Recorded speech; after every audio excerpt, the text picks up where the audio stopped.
नमस्कार मंडळी, आज आपण बनवणार आहोत एकदम क्रीमी रिच आणि घरच्या घरी तयार होणारं बटरस्कॉच आईस्क्रीम। सगळ्यात खास म्हणजे हे बनवण्यासाठी व्हिपिंग क्रीमची काही गरज नाही, अगदी सोप्या इन्ग्रेडियंटमध्ये हे बनवणार आहोत। तर सुरुवात करूया। सर्वात आधी बटरस्कॉचचा मेन फ्लेवर तयार करणार आहोत। त्यासाठी अर्धी वाटी साखर घ्या आणि कढईमध्ये टाका। गॅस मध्यम आचेवर ठेवा, हळूहळू साखर वितळू द्या।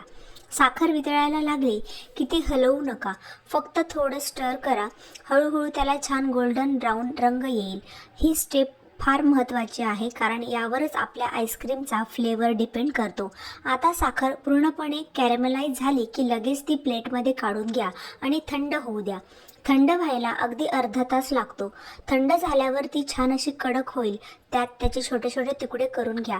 तुम्ही हे मिक्सरमध्ये देखील पल्स करून थोडी बारीक करू शकता। याच वेळी काजू बदाम घालू शकता तुम्ही, ज्यावेळेस तुम्ही वितळवतात साखर त्यावेळी। पण आमच्याकडे आवडत नाही मुलाला, त्यामुळे मी तसं केलं नाही। प्लेन जसं आहे साखर ती वितळवली सेम तशीच ठेवली आहे। आता पुढची स्टेप, ज्या कढईमध्ये आपण साखर कॅरेमलाइज केली त्यामध्येच आपण दूध उकळवून घेऊयात।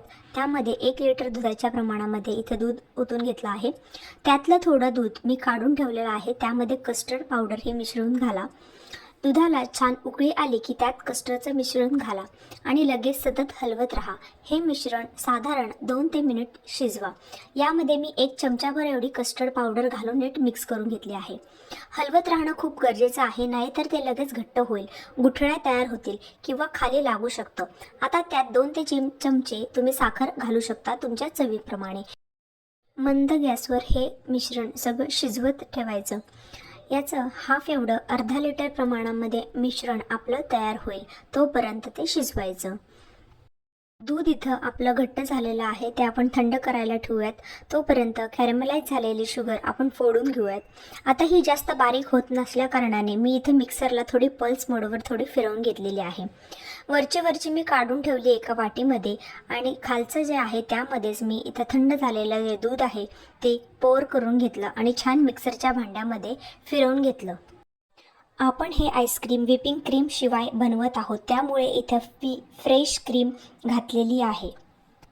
सर्व मिश्रण छान स्मूथ होईपर्यंत ब्लेंड करा। आता तयार केलेलं कॅरेमलाइज साखरेचे तुकडे घाला आणि थोडे वरून टॉपिंगसाठी बाजूला ठेवा। आता हे मिश्रण एअरटाईट डब्यामध्ये घाला। माझ्याकडे बटरस्कॉचचं अमूलचं आईस्क्रीम आणलेलं होतं, तोच डबा मी इथे यूज केला आहे। मिक्सचर बारीक केलेलं यामध्ये ॲड केलं आणि वरतून टॉपिंगमध्ये साखर बारीक केली होती आपण कॅरेमलाइज केलेली टाकून घेतली, वरून गार्निश करून घेतलं आणि एअरटाईट कंटेनरमध्ये पॅक केलं।